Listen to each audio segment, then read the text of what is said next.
Hi friends, welcome back to my channel. അവണില്ലാതെ frying പാനിൽ വളരെ പെട്ടെന്ന് ടേസ്റ്റി ആയിട്ടുള്ള ചിക്കൻ ടിക്ക എങ്ങനെ തയ്യാറാക്കാം എന്നുള്ളതാണ് ഇന്നത്തെ വീഡിയോയിൽ ഞാൻ കാണിക്കുന്നത്. Hope you would like it. Keep watching. Chicken tikka തയ്യാറാക്കാനായിട്ട് ബോൺലെസ് ചിക്കനാണ് ഞാനിവിടെ എടുത്തിരിക്കുന്നത്. അത് ഒരു ക്യൂബ് ഷേപ്പിൽ കഴുകി വൃത്തിയാക്കിയതിന് ശേഷം കട്ട് ചെയ്തെടുക്കണം. അതിലേക്ക് 1/4 ടീസ്പൂൺ മഞ്ഞൾപ്പൊടി ചേർത്ത് കൊടുക്കണം. ഇനി ഇതിലേക്ക് 1/4 സ്പൂൺ മുളക് പൊടി, 1/4 സ്പൂൺ കുരുമുളക് പൊടി, ആവശ്യത്തിന് ഉപ്പ്, 1 സ്പൂൺ തൈര്, 1 സ്പൂൺ ഇഞ്ചി വെളുത്തുള്ളി ചതച്ചത് എന്നിവയെല്ലാം ചേർത്ത് കൊടുത്ത് നന്നായി മിക്സ് ചെയ്ത് കൊടുക്കാം. ഇവിടെ 250 ഗ്രാം ചിക്കനിലേക്കാണ് ഈ പറഞ്ഞ മസാല ചേരുവകളെല്ലാം ചേർത്ത് മിക്സ് ചെയ്ത് കൊടുത്തിരിക്കുന്നത്. ചിക്കൻ്റെ ക്വാണ്ടിറ്റി അനുസരിച്ച് വേണം അതിലേക്കുള്ള മസാല ചേരുവകൾ ഇട്ട് കൊടുക്കാൻ. കൂടുതൽ ചിക്കൻ എടുക്കുമ്പോൾ കൂടുതൽ മസാല ചേരുവകൾ ചേർത്ത് കൊടുക്കാൻ മറക്കരുത്.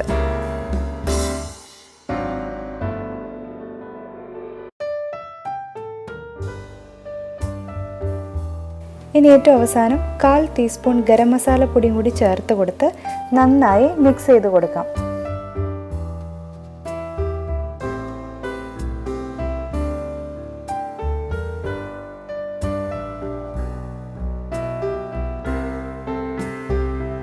ചിക്കനിലേക്ക് മസാലയൊക്കെ നന്നായി മിക്സ് ചെയ്ത് വെച്ചിട്ടുണ്ട്.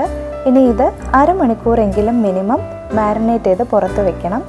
അതിനുശേഷം മൂടി തുറന്ന് നമുക്ക് ഓരോ ചിക്കൻ പീസുകളും എടുത്ത് ബാംബൂ സ്റ്റിക്കിനകത്തേക്ക് ഓരോന്നായിട്ട് കോർത്തെടുക്കണം.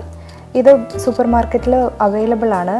കബാബ് സ്റ്റിക്ക്, ബാർബിക്യൂ സ്റ്റിക്ക് എന്നൊക്കെ പറഞ്ഞ് നമുക്ക് അവൈലബിൾ ആയിട്ടുള്ള ഒരു കാര്യമാണ്. നാട്ടിൽ ഇത് എല്ലാവരുടെ വീട്ടിലും ഉണ്ടാവണം എന്നില്ല. അതിന് പകരം നാട്ടിൽ ഓലയുടെ ഈർക്കിൽ ചീകിയെടുത്ത് അത്യാവശ്യം ബലമുള്ള ഈർക്കിൽ നോക്കിയെടുത്ത് അതിനകത്ത് ഇതുപോലെ ചിക്കൻ പീസുകൾ മാരിനേറ്റ് ചെയ്തത് കോർത്തെടുത്ത് നമുക്ക് ഫ്രൈ ചെയ്തെടുക്കാവുന്നതേ ഉള്ളൂ. അതെങ്ങനെയാണെന്ന് നമുക്ക് നോക്കാം. ഇത് വളരെ പെട്ടെന്നൊക്കെ ചെയ്തെടുക്കാൻ പറ്റുന്ന ഒരു ഈസി റെസിപ്പിയാണ്. തീർച്ചയായിട്ടും നിങ്ങൾ വീടുകളിൽ ട്രൈ ചെയ്ത് നോക്കണം.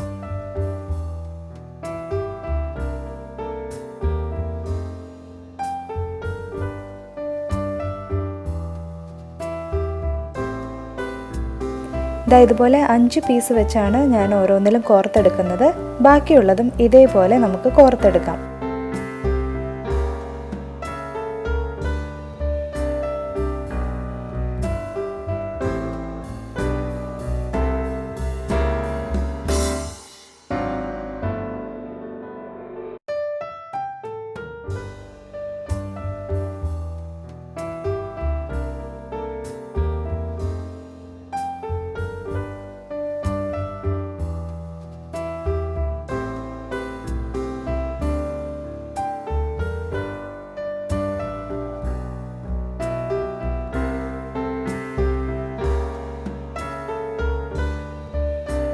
ഇനി നമുക്കൊരു പാൻ ചൂടാക്കി അതിലേക്ക് അല്പം എണ്ണ ഒഴിച്ച് ഒന്ന് സ്പ്രെഡ് ചെയ്ത് കൊടുക്കണം. അതിനുശേഷം മീഡിയം ഫ്ലെയിമിലിട്ടിട്ട് ഈ ചിക്കൻ പീസുകളെല്ലാം നമുക്ക് ഇതിനകത്ത് വെച്ച് കൊടുത്ത് ഫ്രൈ ചെയ്തെടുക്കാം. ഇത് അത്യാവശ്യം വലുപ്പമുള്ള പാൻ ആയതുകൊണ്ട് ഒറ്റയടിക്ക് തന്നെ ഞാനിത് 4 ഒരുമിച്ച് വറുത്തെടുക്കുകയാണ്. നിങ്ങളുടെ കയ്യിൽ ചെറിയ പാനാണ് ഉള്ളതെങ്കിൽ 2 വെച്ച് വറുത്തെടുക്കാം. എപ്പോഴും ശ്രദ്ധിക്കണം, ഒത്തിരി ഹൈ ഫ്ലെയിമിലിട്ട് വറക്കാതെ മീഡിയം ഫ്ലെയിമിലിട്ട് ഇടയ്ക്കിടയ്ക്ക് മറിച്ചും തിരിച്ചും വെച്ച് കൊടുത്ത് വേണം ഇത് വറുത്തെടുക്കാൻ.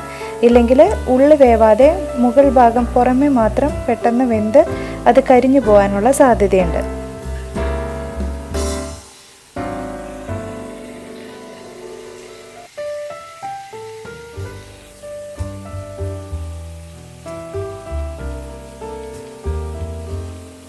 നമ്മൾ ആദ്യം വെച്ച് കൊടുത്ത് ഒരു 2-3 മിനിറ്റ് കഴിയുമ്പോൾ തന്നെ ഇതുപോലെ മറച്ചിട്ട് കൊടുക്കണം.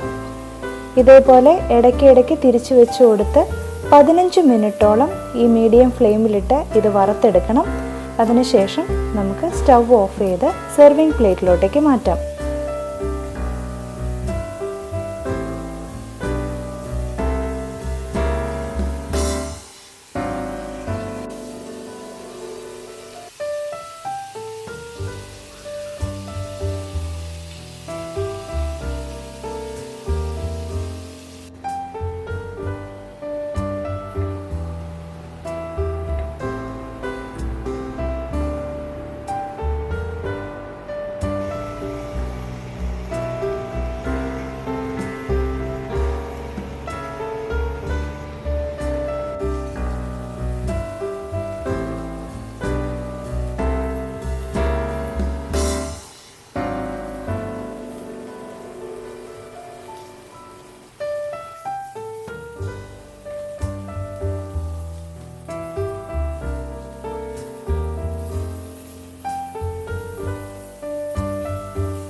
നമ്മൾ മീഡിയം ഫ്ലെയിമിലിട്ട് ചിക്കൻ വറുത്തെടുക്കുമ്പോൾ പുറം ഭാഗം ഒരുപാട് കരിഞ്ഞു പോവാതിരിക്കാനായിട്ട് നമ്മൾ അല്പം എണ്ണ ചിക്കൻ പീസുകളുടെ മുകളിൽ തടവി കൊടുക്കുന്നത് നല്ലതായിരിക്കും.